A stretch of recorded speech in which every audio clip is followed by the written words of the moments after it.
حولوا الخردة لعربية كهربائية بتشحن من أي مكان، سواء بنزينة أو حتى البيت، وهتمشيك مسافات طويلة ومش هتدفع غير 15 جنيه وبس. أثبتوا إن الشباب المصري عبقريين بالفطرة، وعرفوا بعقليتهم يتفوقوا على شباب أمريكا واليابان، وبين يوم وليلة اسمهم اكتسح الصحف العالمية، ووكيل وزارة التعليم بنفسه كرمهم واتقال على مشروعهم إن واحد من أكبر مشاريع التخرج في تاريخ تعليم الفني. الطلاب رفعوا اسم مصر في العالم بابتكارهم، فيا ترى عملوا إيه وليه ترند على كل المواقع الإخبارية؟ تعالوا نعرف الحكاية.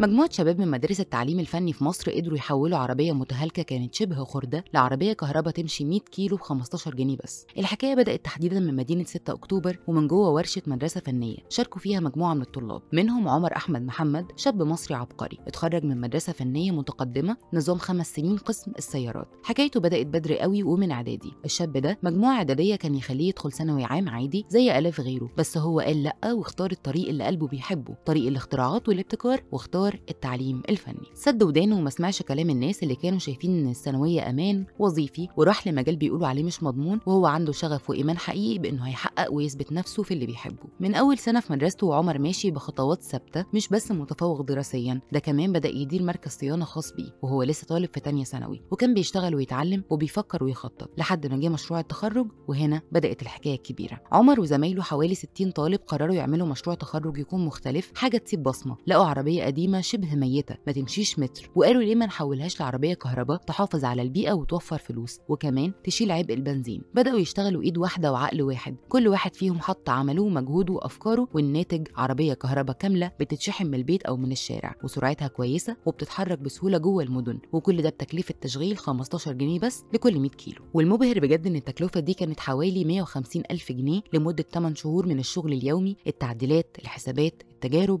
والمجهود اللي ما يتوصفش. وفي الاخر اتحول الحلم الحقيقه. المشروع ده اتكرم من وكيل وزاره التعليم واتقال عليه انه واحد من اكبر مشاريع التخرج في تاريخ التعليم الفني. والحكايه ما خلصتش لحد هنا. حسب موقع اليوم السابع، عمر بعد التخرج كمل تعليمه في كليه التكنولوجيا والتعليم بجامعه حلوان، ولسه بيطور نفسه ولسه شغال في مركز الصيانه بتاعه. مش بس كده، ده كمان تم تكريمه من شركه سيارات في الصين بعد ما اكتشف عيب تصنيع في عربيه موديل 22 وقدر يعدله، والشركه بعتت له شكر رسمي وجايزه تقدير. يعني مش بس بيشتغل على عربيات، لا ده كمان بيفكر زي المهندسين الكبار وبيحل مشاكل عالميه. الجميل في القصه دي مش بس انهم عملوا عربيه بالكهرباء ولا انهم غلبوا شركات كبيره بتكنولوجيا بسيطه، الجميل هو انهم شباب من التعليم الفني من بيئه عاديه، من مدارس كنا بنفتكر انها مش بتطلع عباقره، قدروا انهم يثبتوا العكس. عمر بيقول احنا مش اقل من حد، بالعكس احنا بنشتغل بايدينا وبنتعلم في الورش وبنختبر اللي بندرسه على ارض الواقع، مش بنحفظ، احنا بنفكر وبنبتكر وبننفذ. قصه عمر هي دافع لكل الشباب اللي دخلوا تعليم فني وشايفين الدنيا مقفله. عمر واصحابه وصلوا ونجحوا، ووصلوا بعبقريتهم للعالميه.